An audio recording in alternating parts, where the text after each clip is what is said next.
a crowd started to gather. The men were chanting in Arabic, Allahu Akbar, Allahu Akbar. And my father and I, as I was holding his hand, were pushed to the front of this crowd. In the center of this crowd was an Arabic woman, dressed just like this, and she was tied up and she was sitting on a box. Next to her was an Arabic man, and he did a traditional Islamic prayer on the floor. And he got up from the floor, and from his side, he pulled out this very long golden sword, and he beheaded the woman. My legs are shaking, and my heart is going fast. And my father said, if you don't listen to the teachings we're instilling in your life, this will happen to you one day.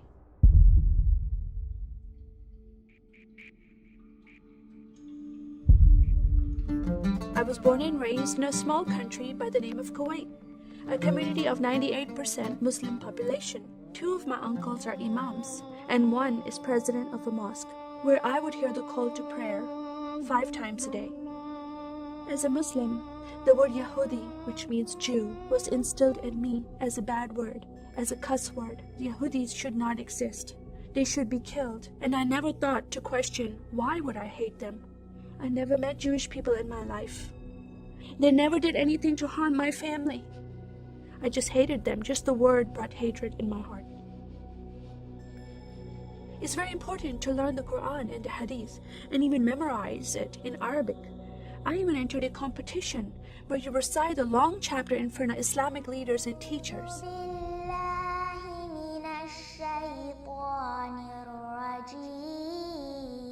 And I came 2nd place. I thought I did a good job. But my father said, no, that's not good enough. Most of my life for me, it was alone, by myself, broken person, in need of love from my family, but I never received it from them. I tried to experience this love from Creator God, from Allah. In my prayer times, I lifted up my hands and I cried out to Allah for help. Please have my father stop beating my mother. Please have my father stop beating me.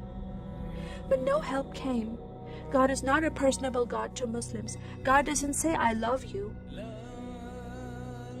Saddam Hussein forces came in the middle of the night and invaded the small country of Kuwait.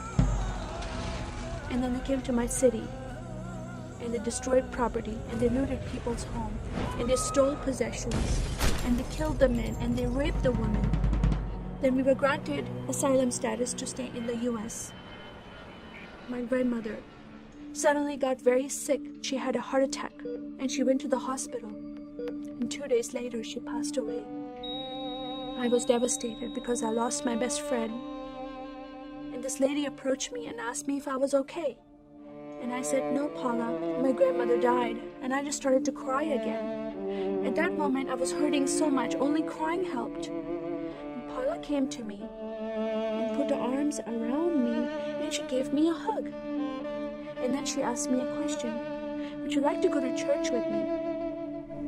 When I walked into this church, I experienced love from these people and acceptance from these people like I've never before. Fellowshipping together.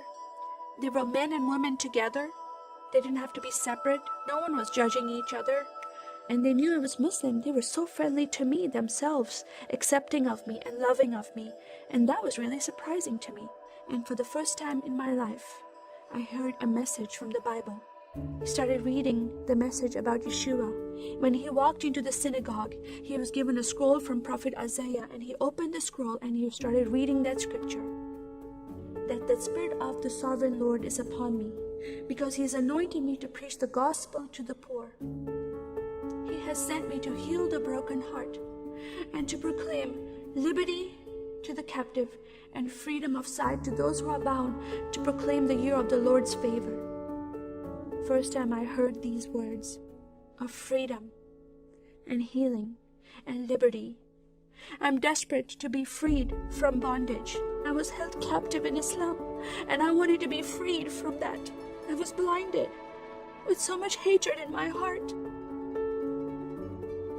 The darkness broke from my eyes. The veil came off my heart. I knew the decision I was making to leave Islam is a big decision. By Sharia law, Islamic law, it is death penalty. But I'm desperate to know a living God. In that day, I gave my life to becoming a follower of Jesus. This is the God of Israel, God of Abraham, Isaac, and Jacob. And the nation of Israel is God's heartbeat. And I said, God, forgive me. I did not know I hated your people. I love the Jewish people because it's their God, their Messiah that I'm following. And He told me to love them. I never knew what happened to the 6 million Jews that died. I never heard that in Kuwait in history. Now that I met Holocaust survivors, I know their story, and I shared my story with them. Your God, your Messiah, changed my heart, giving His life for me, so I can have life everlasting. He rescued me. He saved me. He came and brought joy in my life again. And I'm a blessed woman. And I start crying, and they start crying, and we are able to relate to each other, and they embrace me, and they love me, and they experience some healing, I believe, when they hear my story. That is a privilege to have that in my life. I am one for Israel.